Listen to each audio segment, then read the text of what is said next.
Hey guys, welcome to another video. This is an extra credit video, I think is what I'm calling them. Basically, this is a bunch of stuff that didn't quite make the cut for some schlogs, the last couple schlogs. And you guys enjoyed the last one I did, so I figured I'd do it again. I don't always end up with extra stuff that doesn't make the cut, but the last 2 weeks I did, so I hope you enjoy this. Also, a huge thank you to the biggest sponsor of this channel, Rocky Mountain ATV MC. Guys, please consider using the link in the description to buy anything you need from Rocky Mountain. Again, you need to use the link. You need to click on the link and buy the stuff. You cannot bookmark the page once you're already there. Now, I am getting a personal page with Rocky Mountain. It's going to have like all my suggestions and things like that. They're just working on that. It takes a little bit of time to do it. So anyway, it really does make a big difference. I really appreciate what they're doing for me and for the sport, honestly. These guys are rad. I've dug deep into the company. I really like Rocky Mountain ATV. They've been very good to me, and I think they're really good to you guys. So anyway, without further ado, extra credit. All right, guys, next on the lift is this 300XC. This is a 17 or an 18. I'll figure out exactly what it is. It doesn't really, it could be a 19, I guess, because it's got a Mikuni carburetor on it, and it's got electric start, so, and it's counterbalance motor. So it's 17 to 19, I guess. And someone probably knows, although I don't think they ever came with the Red Bull graphics. Anyway, this thing has been a problem for this gentleman for a while. I don't know if he bought it new. I'm not sure. I just talked to him this morning. But he's not had good luck with it. It's been fouling plugs and then not running. He took it to another shop. They worked on the carburetor and ran a mile down the trail and then died, and it won't start. It does this. Yeah, this is going to be an interesting one, guys. I like these kind of projects because this is what challenges my brain, right? And it's they're super fun. So I'm going to start by taking the seat and tank off. Actually, we'll start by choking it and see if that changes anything. The gas is on. Also, to start by checking to see if there's fuel in the carburetor and see if maybe something's clogged up and just not getting gas in the carb, because that is a thing that can happen. And then, yeah, after that, I think we'll check the spark will be the next thing, because I've chased lots of carburetor problems and had them be electrical problems. So, yeah, let's dig in. All right, guys, going to start by just taking this bottom nut loose on the carb and see if fuel comes out. Gonna let it drain out. It doesn't smell good. Ah! It stopped. And the gas is on reserve. That's interesting.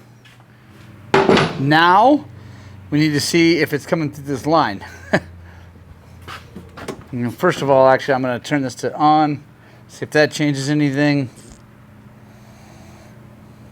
So I'm thinking it's a float, but we're going to go ahead and turn that off. Let's see. All right, comes through the line, not going in there. So gonna do the brute force thing first.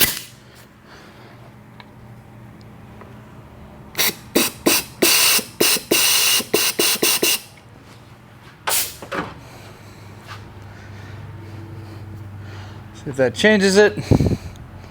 So that's interesting. I blew through it and air came out the bottom, but it's almost like they got the float like height wrong. So I might have an idea of how that happened. So let's do this. Let's loosen that thing and spin it.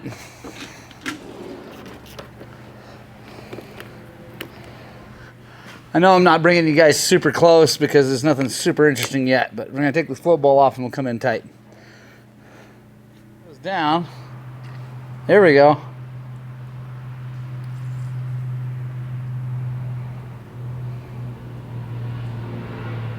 The float height seems like it's pretty close. Let me see if I can bring it in here tight, guys. Oh, hang on. All right, sorry, someone came in. Let me show you what I'm seeing here. So we turn the gas on, comes out, and we go up, and it stops. and it stops. See how that, you can see right there where my finger is, it looks like the float is a little out of level. So I'm going to check the height with it real fast and see where it is when it actually stops. But it almost looks like it's down a little too much, like maybe when we put the float bowl on, something's actually closing that to that point. It really probably shouldn't, but I'm going to check. So I'm going to set you guys down and fiddle with it a little bit here. All right, guys, I bent the float, got it to seal when it's about level. Ooh, now it's running gas. I actually had this happen one time before to me. Interesting situation. It was my own carburetor, and I set the float height the wrong way. I set it with some weight on the float and straight up side down instead of having it at a 45. And so anyway, I set it like that, and it's all good, whatever, sitting here. I gave that carburetor to a friend, maybe even sold it to him, I forget. But anyway, because I wasn't using it anymore, I put a key in on. It was one of these Mikunis, and I got rid of it, gave it to him. He said his bike wouldn't start. I'm like, what the heck? And he's a better mechanic, or I shouldn't say better, but more experienced mechanic than this guy. So he took it off, figured the same thing out, wasn't flowing gas. He's like, what the heck? So came back in, he's like, I don't know. I'm like, that's weird. So he checked it, and sure enough, that's what had happened. So we set the float the correct way, and bang, it was perfect. So my guess is that the other shop maybe had a kid setting float height, and he just did it the way I did it the last time. No, it wasn't the last time, but did it the way I did it when I messed up. So let's get this on here. Let's see if we can't get this thing to work. All right, guys, let's turn the gas on. The biggest concern about this is that it would maybe overflow if I got the float adjusted wrong. So we're just going to let it sit here for a bit and fill up. Hopefully it fills up. It should. I checked it before I bolted everything back together. Make sure it doesn't leak. And then we're going to pull the choke and hit the button. Hopefully we're going to get a motorcycle that starts. No leaking yet, so choke.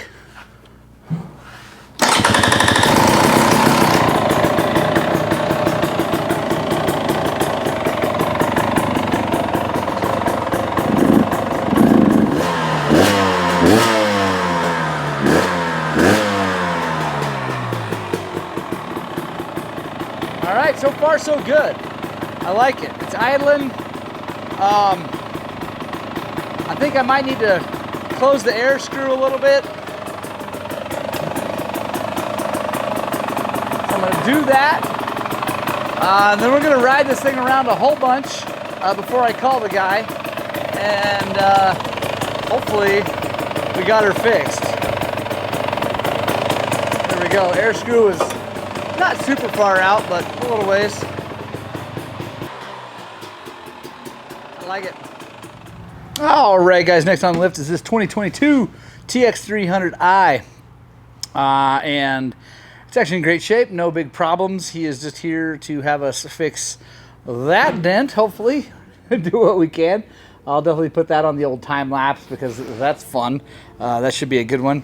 And then also just go through it, check all the nuts and bolts, kind of a first service-y kind of thing. That's new to him. It's a pretty new bike in general, definitely new to him. So we're gonna go through it, make sure everything is good and happy, so he can just ride with no problem. So first things first, let's grab that pipe and see how that does.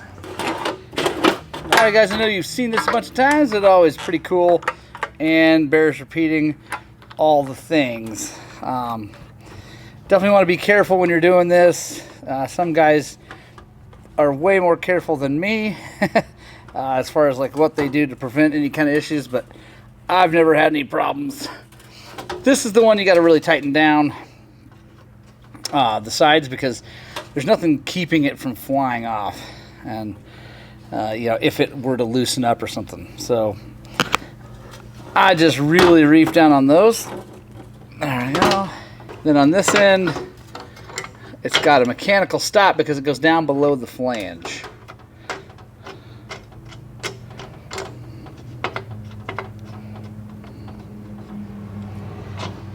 Now we're going to put 80 psi on it. The whole time we're aiming these things away from our face. So if by a wild chance they go blowing off, they don't hit you. Now let's see how it does.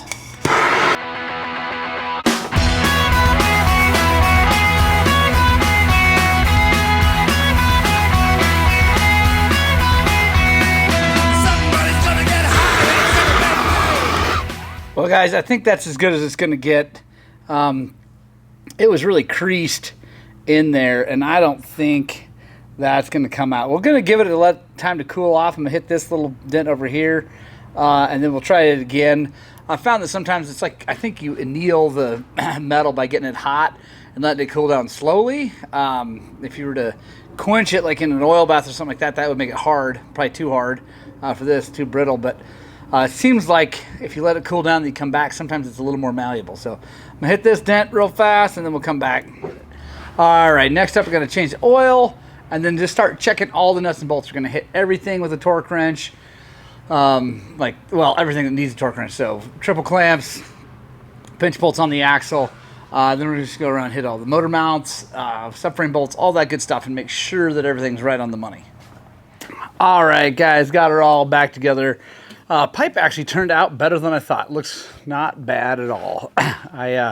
On the bench, it kind of didn't look that good, but actually looks a lot better now. It mounted up just fine. Checked everything. One thing, guys, I wanted to mention is that when you have a newer, any bike really, but definitely a KTM / Husky / gas, you really want to make sure you check your spokes pretty early on. I wouldn't say you need to do it necessarily the first ride, but probably the second. They loosen up, and all bikes do this. It seems like the Austrian bikes seem to do it more. Maybe it's because they don't torque them down super tight at the factory, or whatever material they're using, they break in and the nipples move into the wheel or whatever it is. They definitely loosen up. So make sure you check that stuff. We got these all tight, and they were quite a bit loose, but we got them dialed in. Wheels are still nice and straight, so we're good to go. Got the oil changed. Air filter serviced, everything's ready to rock and roll. So take this down and pull the next job up. There we go, guys. A couple extra jobs for you. I hope you like that. Let me know in the comments below if you still want me to keep doing this when I have extra footage. They just don't seem quite as interesting as some of the other stuff that we put on the Schlog, and I try to keep the Schlogs at about a half an hour. So anyway, thank you so much for joining me. Again, please click the link for Rocky Mountain ATV in the description. It makes a big difference, all that good stuff. Also, we're trying to grow this thing to 100,000 subscribers because I want to spread what I like to call the gospel of two wheels.